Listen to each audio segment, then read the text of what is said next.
What's happening, everyone? Paul here from Project Prepper. Today I'm going to take you through my get home bag. But first, just briefly, I want to explain for those that aren't aware what a get home bag is. Basically, it's the opposite of a bug out bag, meaning bug out bags are a lot larger, bigger. You've got a lot more items in there for a bit more long-term stay. So basically, if you're in a scenario where there's a natural disaster or SHTF, some of you know what that means. Shit hits the fan, excuse my language.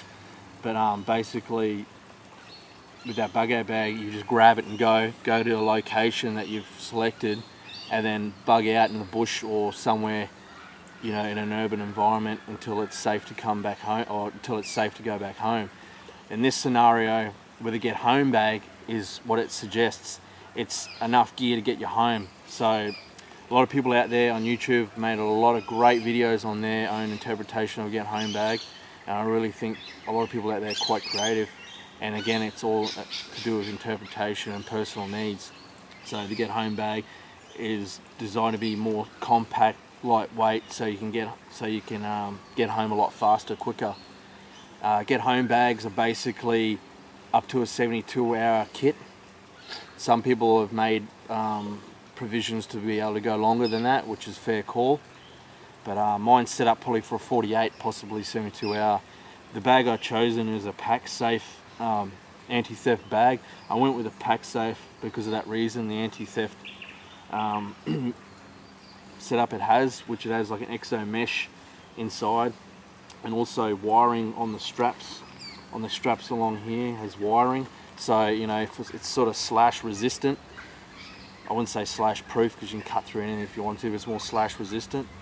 And I have a pouch here, a mole webbing attachment pouch here, and the reason why I have a pouch on the outside is for first aid and hygiene. It's a first aid and hygiene kit, so that way I can have it close to me on hand. If I have a cut or something like that, I can get to it really quick.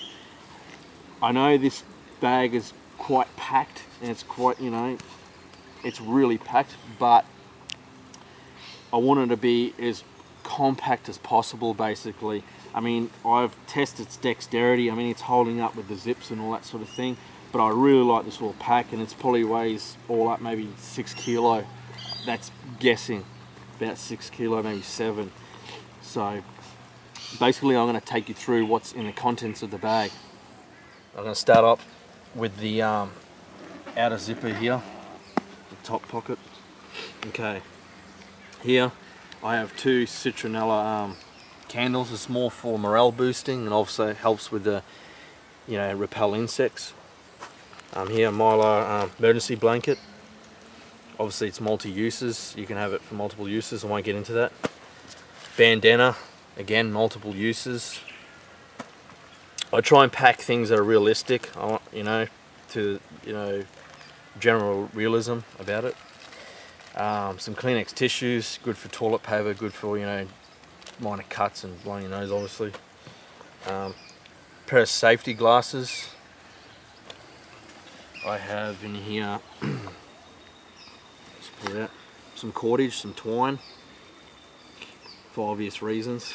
Multiple uses again. Zip ties. I have a pair of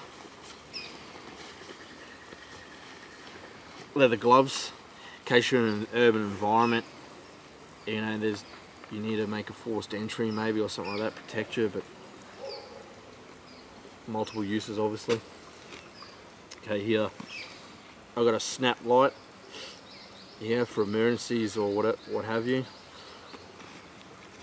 Glow stick, sorry, proper wording for it. I have a little old school P3 LED Lensar. That's like my backup flashlight to my Olight S10, which is in my pouch here. I've got my EDC pouch that I carry everywhere I go, so I've got some redundancies. Here I have magnesium flint striker and a lighter wrapped in sandwich snap lock bag. Try and keep it dry. Some 550 paracord if I need to do some minor repelling or for any other uses, obviously. Could even, because it's 7 strand, could even pull the strands apart, make some snare rope or something like that. And here, wrapped in a snap lock bag again, is a map of my local area and the greater area and the greater area suburbs. Okay, just gonna rummage it here. I've got an emergency whistle. What else I got here?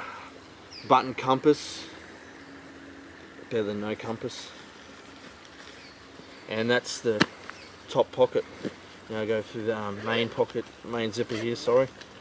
I have a dry sack to keep my electronics dry, or any other valuables that need to be kept dry.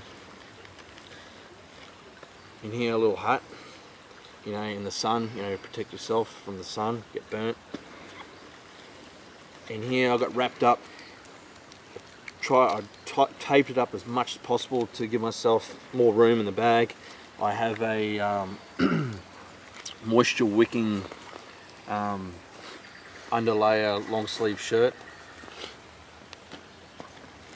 Base layer, sorry, long sleeve shirt. In here again, same thing I've done here, spare pair of socks and spare one pair of underwear. Here is I think 3 Peaks poncho that unclips the sides into like a makeshift little hoochie tarp, so I can use this for a bit of shelter. And here's some spare snap lock bags to hold some water or to keep things dry perhaps. Here I have a stainless steel cup. I can use that to boil water up, so that's one way of purifying water. Here's another way of purifying water, is the Filter Pure system. Filtered water bottle. It's is it 500 ml? 500 ml. Here I have some CR123A batteries and some AAA batteries for both my Olight and my P3. Backup batteries. Here, this bad boy, the Survive Outdoors Longer all-weather sleeping bag. So basically there's got vents at the bottom, so if it's more in the warmer months you can ventilate, get yourself a bit of ventilation going. It actually traps up to 80% of your body heat. I've used it, it's quite good. For the price point it's reasonable. I mean in Australia, in the US it's cheaper, so I can do a little review on that one later. In here I also have a tech towel. I think it's like a microfiber tech towel. If I need to dry myself off. And at the back here I have a 3.5 watt Nomad solar panel that complements my little power supply here, my 8 watt Switch 8 power supply by Goal Zero. It's a good little piece of kit actually. And here, finally in here, before I go back up into the top pocket here, is a Delica 4 Spyderco folding knife. I really rate these folding knives, they're awesome. Really hold an edge really well too, really sharp. So, you know, if I need to do a little light batoning, I guess, really light batoning that is, you know, make, you know, any other survival type provisions. And that's that big pouch done. And now finally in here I have more cordage, more rope. It's a 4mm rope.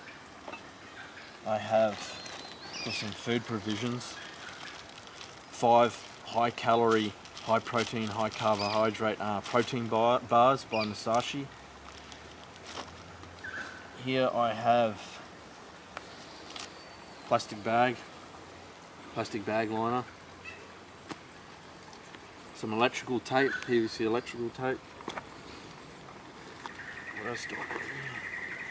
So that's everything out of this pack. So now I'll just come to this little pocket here.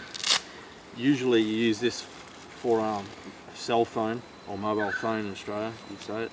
But in here I actually got some morale boosting mainly.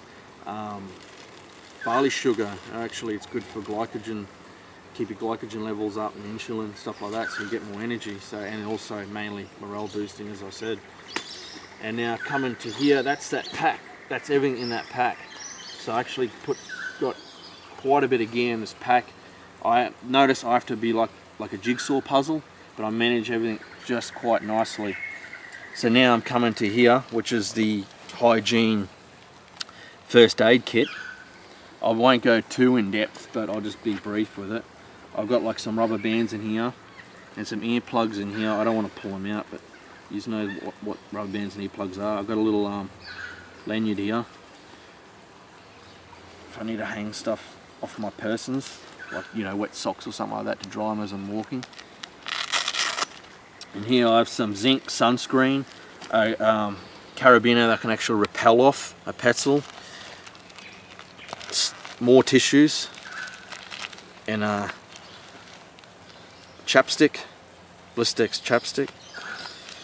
Now I come into the main pocket, another carabiner. Obviously I hook it all together so it doesn't come undone, you know, unzip itself.